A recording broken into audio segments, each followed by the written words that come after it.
कि हम पैक वैक करा लेंगे, कोशिश करेंगे कि हम निपटा दें। तो ड्रिंक वगैरह चल रही थी, नॉनवेज वगैरह चल रहा था, ढाबे पे सब कुछ फ्रेश मिल रहा था, वहाँ से ट्रक आ रहे थे जा रहे थे, नज़ारा बहुत अच्छा था। और फिर एकदम से प्रशांत के दिमाग में चलता है कि यार कितना टाइम हो गया ना मैं अपने कज़न से मिला हूँ, ना फैमिली मेम्बर से मिला हूँ, मतलब कितना अच्छा परिवार है मेरा। ये सारी बातें करते करते अचानक से 12:30 बज जाते हैं। और फिर उस टाइम पर इनके दिमाग में एक चीज़ आती है प्रशांत के कि यार अब मुझे यहाँ से निकलना चाहिए। तो इनके 2 कज़न बाइक पे बैठा के इन्हें बस स्टैंड तक छोड़ के आते हैं। इन्हें पता था कि अगर मैं एग्जैक्टली सफ़र पे निकलूँगा तो 4.5-5 घंटे में पहुंच जाऊंगा, तो 6:30 बजे की ट्रेन तो मैं कैसे भी पकड़ ही लूँगा। अब हुआ क्या, जैसे बस में बैठे 12:30 बजे, 12:45 बजे तक बस में बैठा दिया गया था। बस में बैठती बस चलना शुरू होती है और बस इनके दादा के घर के वहाँ से अप्रॉक्सीमेटली 40-50 किलोमीटर दूर जाके बस ख़राब हो जाती है। तो वहाँ पर बस ख़राब होने के बाद प्रशांत को टेंशन हो जाती है कि अभी मुझे दादा के घर पहुँचना है, फिर वहाँ से अपने ऑफिस भी जाना है, अपने घर पे भी जाना है और वहाँ पर कम से कम 2-4 घंटे तो मुझे लगेंगे। अब जहाँ पर बस ख़राब हुई वहाँ पर ये उतरते हैं, रात के अप्रॉक्सीमेटली 2:30-3 बज रहे थे। इन्होंने उनसे पूछना शुरू करा कि भाई बस को क्या दिक्कत हो गई है।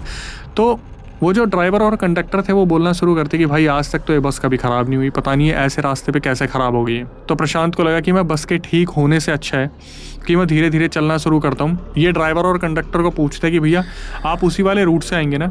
तो वो ड्राइवर कंडक्टर बोलते हैं हाँ हम उसी रूट से आएंगे। तो प्रशांत ने ड्राइवर और कंडक्टर को बोला कि मैं सीधा सीधा जा रहा हूँ पैदल पैदल उस रास्ते, कहीं पर भी बस ठीक होती है तो मुझे वहाँ से पिक कर लेना। तो ड्राइवर कंडक्टर ने बोला कि ठीक है, जैसे ही ठीक हो जाएगी हम आपको वहाँ से पिक कर लेंगे।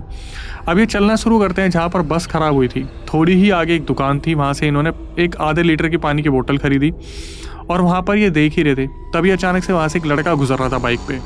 इन्होंने उस बंदे को रोका जो बाइक पे था और पूछना शुरू करा कि भाई कहाँ पे आप जा रहे हो, मुझे छोड़ दोगे? तो उस लड़के ने बताया कि भैया मैं वहाँ तक तो आपको छोड़ दूंगा, लेकिन वहाँ से जो 5 किलोमीटर आगे का रास्ता है ना जो आप बता रहे हो, उधर से मेरे को राइट जाना है और आपको लेफ़्ट निकलना होगा। इन्हें लगा कि भाई 30-40 किलोमीटर दूर तक अगर लड़का मुझे छोड़ देगा तो 5 किलोमीटर दूर तक का रास्ता रह जाएगा जो मुझे जंगल से निकल के अपने घर पे जाना है। तो मैं सुबह 5:30 तक तो पहुंच जाऊंगा और वहाँ से मैं कैसे भी जो है ट्रेन पकड़ लूँगा 6-6:30 बजे वाली। इन्होंने क्या करा, उस लड़के के साथ बाइक पे बैठे और लड़के को बोला कि भाई थोड़ा सा तेज़ चलाना क्योंकि मेरे को ऐसे ऐसे पहुँचना है। उस लड़के ने बाइक बढ़ाई और धीरे धीरे सुनसान जंगल के बीच से निकलना शुरू करते हैं। उस लड़के ने क्या करा, 2-2.5 घंटे में इन्हें उस जंगल के पास उस रास्ते पे छोड़ दिया जहाँ से अब इन्हें 5 किलोमीटर दूर अपने दादा के पास पहुँचना था। लेकिन दिमाग में एक चीज़ थी कि उस जंगल से जाना क्या सही रहेगा।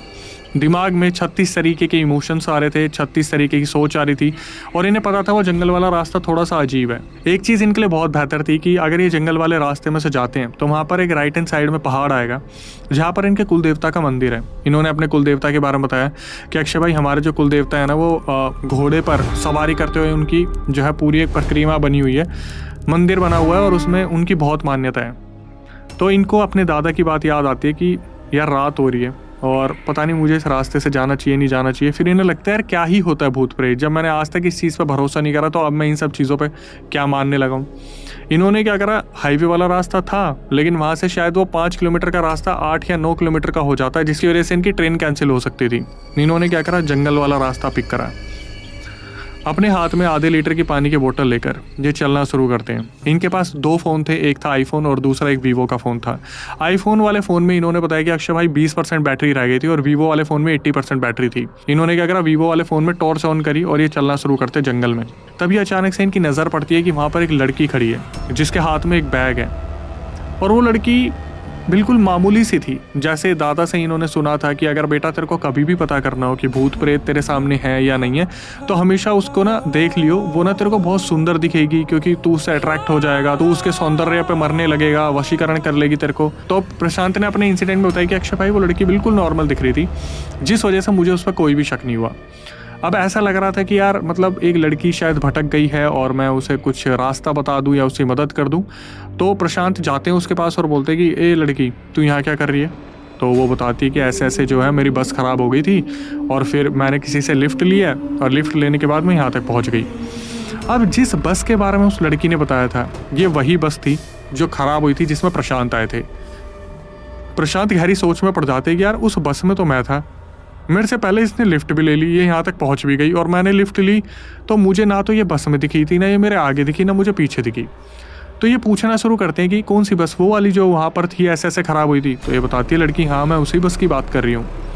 तो इस लड़की ने क्या करा, भैया भैया बोलना शुरू कर दिया कि भैया वहाँ पर से ऐसे आई थी और भैया मेरे पास छोटा सा मोबाइल था जो कीपैड वाला मोबाइल था मेरा, वो भी मोबाइल ख़राब हो गया, अब बैग में रखा हुआ है तो मुझे अंधेरे में डर लग रहा है। प्रशांत को लगा ठीक है यार, लड़की जो है फंस गई है तो मदद कर देता हूँ।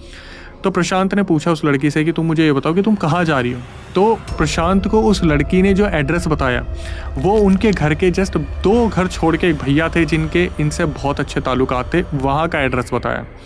तो प्रशांत ने पूछा कि आप मुझे बताओ उन भैया से आपका क्या लेन देन है, मतलब क्या नाता है। तो बताया कि ऐसे मैं किसी के रिलेटिव की लड़की हूँ और सुबह मेरी ट्रेन है 6 साढ़े 6 बजे की और मेरा एग्ज़ाम है जहाँ पर मुझे जाना है और यहाँ से ही होके मुझे जाना था।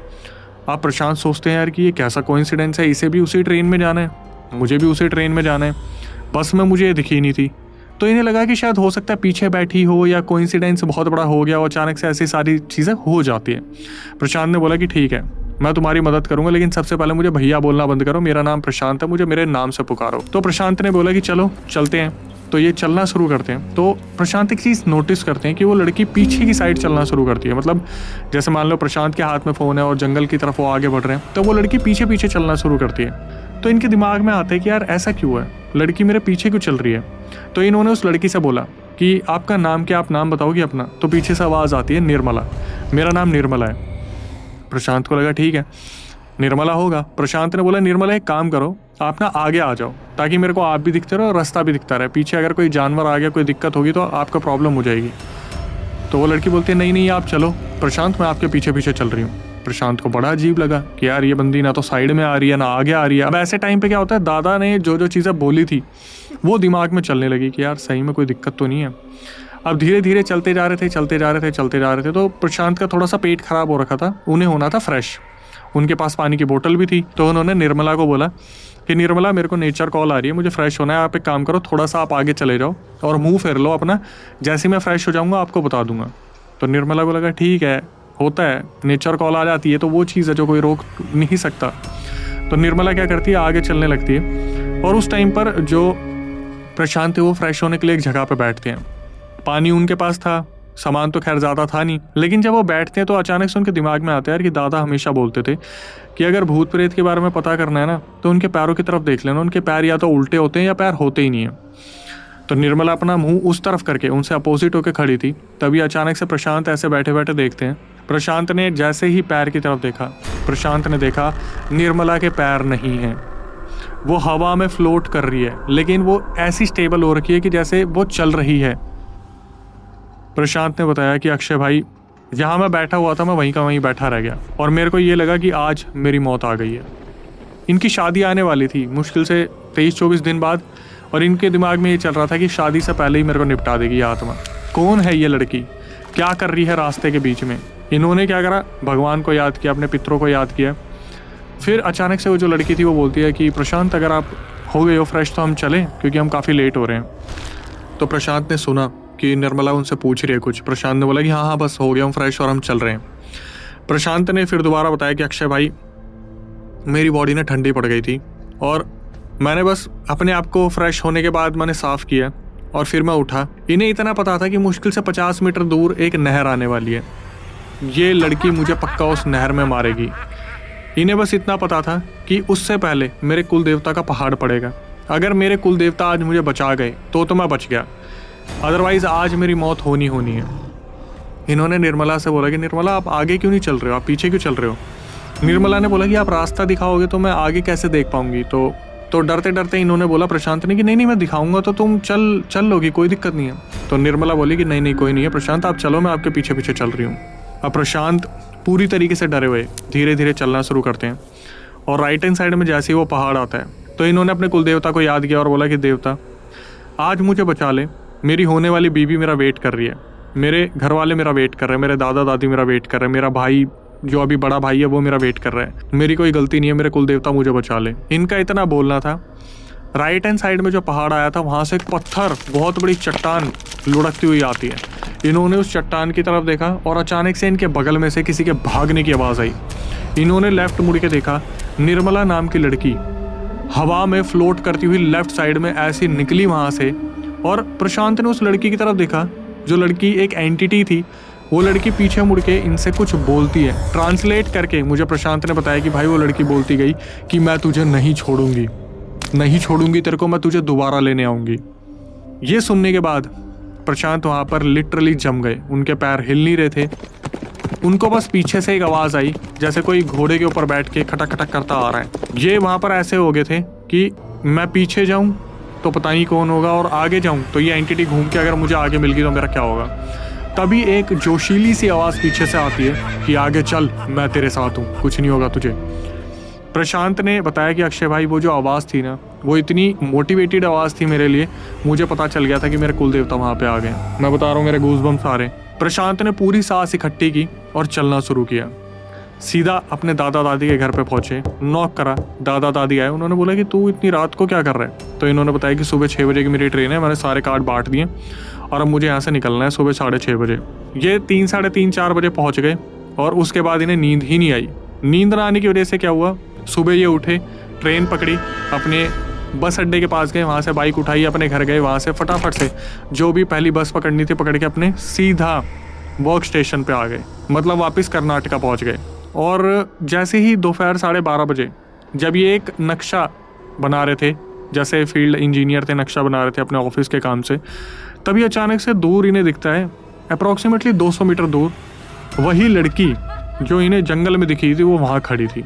इन्होंने क्या करा, अपनी आंखें बंद करी, कुल देवता का नाम लिया और अपनी आंखें रगड़नी शुरू करी, ये सोच के कि मेरा वहम होगा। जैसे ही आंख खोली, वहाँ से वो लड़की गायब। इन्होंने अपने दोस्त को फ़ोन किया कि भाई मैं ना रेस्ट नहीं कर पाया हूँ, मुझे थोड़ा सा तू हाफ डे दे दे, मैं घर जाके रेस्ट करना चाहता हूँ।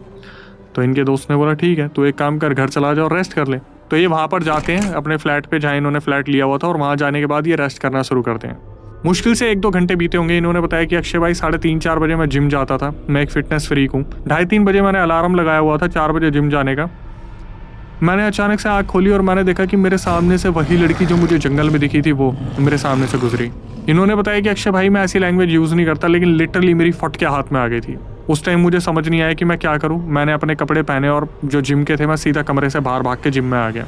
मुझे चेस्ट की एक्सरसाइज करनी थी। मेरे दोनों हाथों में 30-30 किलो के डंबल थे और मैंने देखा कि 4 बजे जिम में कोई भी नहीं है। जो ट्रेनर है वो भी बाहर चाय पीने गया हुआ है। तो मैं अकेला जिम करता था, मुझे ऐसी कोई दिक्कत नहीं थी। मैंने क्या करा, वो चेस्ट की एक्सरसाइज करनी स्टार्ट की। इन्होंने क्या करा, एक्सरसाइज कंप्लीट की और ये जैसे ही खड़े हुए, इन्होंने डंबल हाथ में पकड़े थे, पसीने आ रखे थे इन्हें। इन्होंने आँख बंद करी ये सोच के कि यार आज एक्सरसाइज काफ़ी अच्छी हो रही है। जैसे ही आँख खोली, मिरर में इनके पीछे वही लड़की खड़ी थी जो जंगल में इन्होंने देखी थी।